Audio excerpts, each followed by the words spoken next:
Hay fechas que quedan grabadas a fuego en la historia de un país, y el 21 de diciembre de 1907 es sin duda una de ellas.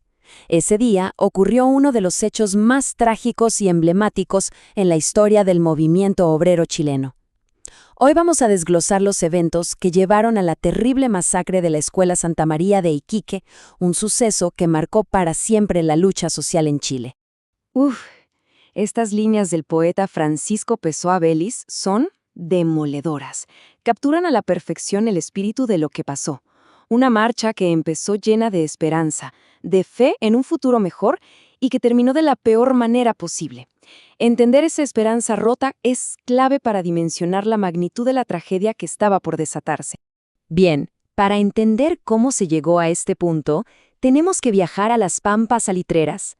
Es justo ahí, en medio del descontento de los trabajadores de Iquique en 1907, donde encontramos la raíz de todo. El ambiente a principios de 1907 era, para decirlo de alguna forma, un polvorín.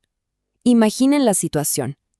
La moneda se devaluaba, o sea, el dinero valía menos cada día. Y al mismo tiempo, el precio de las cosas básicas no paraba de subir. Para los obreros de La Pampa, la vida se había vuelto simplemente insostenible. Y bueno, como era de esperar, toda esa tensión económica y social terminó por estallar. Y no fue una explosión pequeña. Dio origen a uno de los movimientos laborales más grandes en la historia de Chile. Y ojo con la velocidad con que se propagó todo esto. Lo que empezó el 10 de diciembre como una huelga en una sola salitrera, en cuestión de días, se convirtió en un movimiento masivo. Para el 15 de diciembre, apenas 5 días después, ya era una columna de más de 2.000 trabajadores que marchaba decidida hacia Iquique. La mecha se había encendido y el fuego se extendía rápido. Y la escala del movimiento era impresionante. No hablamos de cientos de personas, sino de miles. Las estimaciones de la época hablan de entre 15.000 y 23.000 huelguistas. Una multitud que básicamente paralizó por completo el puerto de Iquique y toda la producción de la región. Fue una demostración de fuerza como nunca antes se había visto. Así que tenemos a miles de trabajadores instalados en la ciudad y toda la industria paralizada. Se llegó a un punto muerto. Un enfrentamiento entre dos fuerzas que, la verdad, parecían irreconciliables. Y aquí está el corazón del conflicto. Por un lado, los trabajadores pedían cosas que hoy nos parecen de sentido común, mejores salarios, condiciones laborales más dignas. Pero por el otro, la respuesta de las compañías salitreras, que en su mayoría eran de capital extranjero, fue un no rotundo. Se negaban a negociar si los obreros no volvían al trabajo. Simplemente no había espacio para el diálogo. Y aquí es cuando la situación da un giro fatal. El Estado, cuya economía dependía muchísimo de los impuestos del salitre, en vez de mediar, intervino para ponerse del lado de las compañías. El mensaje fue claro. Se restringieron las libertades y se bloqueó la llegada de más huelguistas a Iquique. El gobierno ya no era un árbitro, se había convertido en parte del conflicto.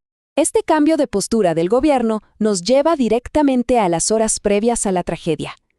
La tensión en Iquique era máxima, se podía cortar con un cuchillo, y el desenlace se sentía peligrosamente cerca. El punto de no retorno fue este. Se les dio un ultimátum. Las autoridades fueron clarísimas. O los trabajadores desalojaban la ciudad para el 21 de diciembre, o se usaría la fuerza. Era una amenaza directa, con fecha y hora para el enfrentamiento. Y no era una amenaza vacía. La imagen debía ser intimidante. La ciudad estaba, literalmente, tomada por el ejército. Había tropas en las calles y, para colmo, 3 buques de guerra anclados en el puerto como guardianes de los intereses salitreros. El mensaje no podía ser más claro. La represión estaba lista. Pero a pesar de esa abrumadora presencia militar y del ultimátum, los obreros, que se habían instalado en la Escuela Santa María, tomaron una decisión increíblemente valiente. Se negaron a irse. Estaban decididos a quedarse ahí hasta que sus peticiones fueran, por lo menos, escuchadas. Esa negativa de los trabajadores a ceder, lamentablemente, selló su destino. Lo que pasó a continuación no fue solo disolver una huelga, fue una masacre. Una que dejaría una herida imposible de borrar en la memoria del país. A las 3:30 de la tarde de ese 21 de diciembre, el general Roberto Silva Renard dio la orden. Las tropas abrieron fuego. Dispararon contra una multitud desarmada de hombres, mujeres y niños. Los testimonios de la época son desgarradores. Hablan de más de 200 cuerpos tendidos en la plaza. Fue, sin más, una carnicería. Pero la represión no terminó con los disparos. Hubo cientos de heridos y más de 90 de ellos murieron esa misma noche en los hospitales. A los que sobrevivieron, se les obligó a volver a las salitreras o fueron directamente deportados. El objetivo era clarísimo: aplastar el movimiento y borrar cualquier rastro de resistencia. Pero la historia no se puede borrar tan fácil. La masacre tuvo consecuencias profundas y duraderas.